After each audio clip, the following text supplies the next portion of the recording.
注意看，这位来自阿塞拜疆的大叔渔夫哥，今天准备给村里的孩子们做一道硬菜。去市场买了这只很大的鸵鸟，准备和孩子们一起大吃一顿。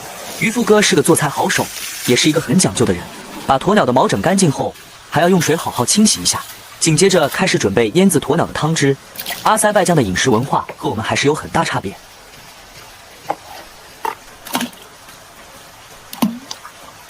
汤汁调好后，渔夫哥抱着鸵鸟往桶里塞。这只鸵鸟看起来还是蛮大的，看起来一身的腱子肉，这么大的鸵鸟腿，一条腿也够吃一顿的了吧？腌制好鸵鸟后，渔夫哥开始做烹饪前的准备，得先把烤炉点燃起来。为了每天都能吃上大餐，专门在院子里挖了燎烤炉。紧接着，渔夫哥跑到院子里去采摘胡萝卜，这真是自给自足啊！自己种植的，吃着也安全放心，原生态健康品。如果都能像渔夫哥这种在大山中生活，养鱼，种菜，没事的时候做菜，这生活该有多安逸！这才是田园般的生活，真正的回归大自然了。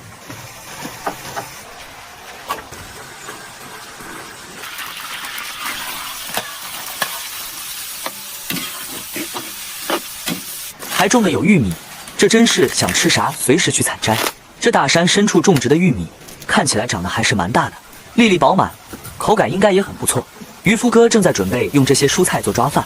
据说阿塞拜疆有200多种抓饭，在民间，抓饭被视为阿塞拜疆美食之王。阿塞拜疆的抓饭一般用长粒米制作，加入藏红花、肉汤、肉类、果干等焖制，有的抓饭还会用牛奶烹制。因为抓饭一般比较油，所以往往会配酸饮料，如酸奶、咸酸奶、泡菜等。这种吃法一般中国人好像都接受不了。准备好简易的抓饭后，鸵鸟也被腌制的差不多了。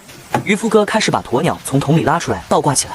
接下来还要准备各种调料来对鸵鸟进一步的腌制，不然这么大的鸵鸟很难入味，也会很腥。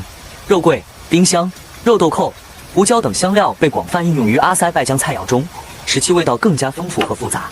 它们的口味一般偏重，喜欢油大，爱甜、酸、辣味等。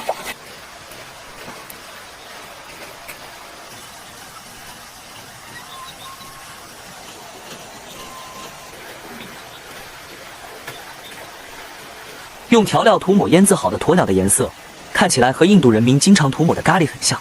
希望渔夫哥不要把鸵鸟做出印度的咖喱味就行。紧接着，渔夫哥开始准备锡纸、吸油纸。阿塞拜疆人非常喜欢吃烤肉，无论是牛、羊、鱼，都喜欢这种烹饪方式。用吸油纸、锡纸包裹后，放到托盘里，在烤炉里直接焖烤。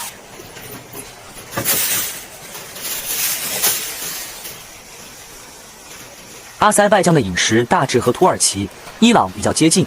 19世纪之后，由于俄国的统治，也受到了一些俄国的影响。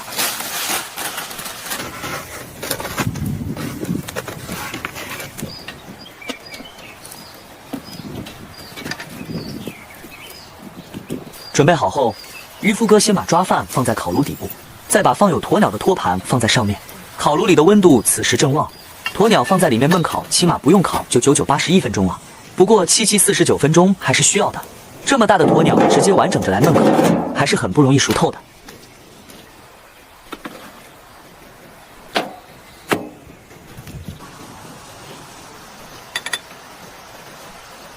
渔夫哥等了81分钟后，实在是等不及了，早已经饿得前胸贴后背了，开始准备开启地炉。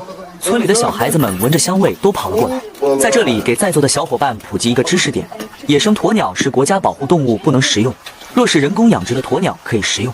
鸵鸟肉营养丰富，口感好，无异味，汁多味鲜，且具有高蛋白、低脂肪、低胆固醇、低热量的特点。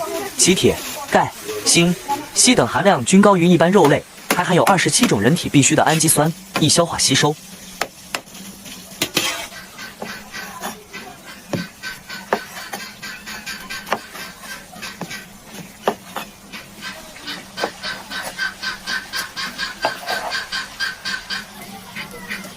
感谢收看这期的视频，我是大家的老朋友小人，可以给我点个关注吗？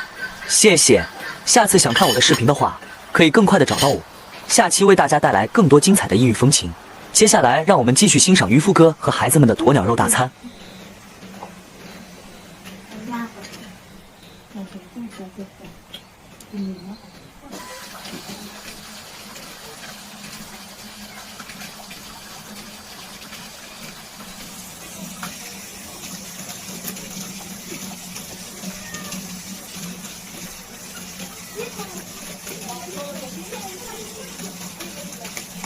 super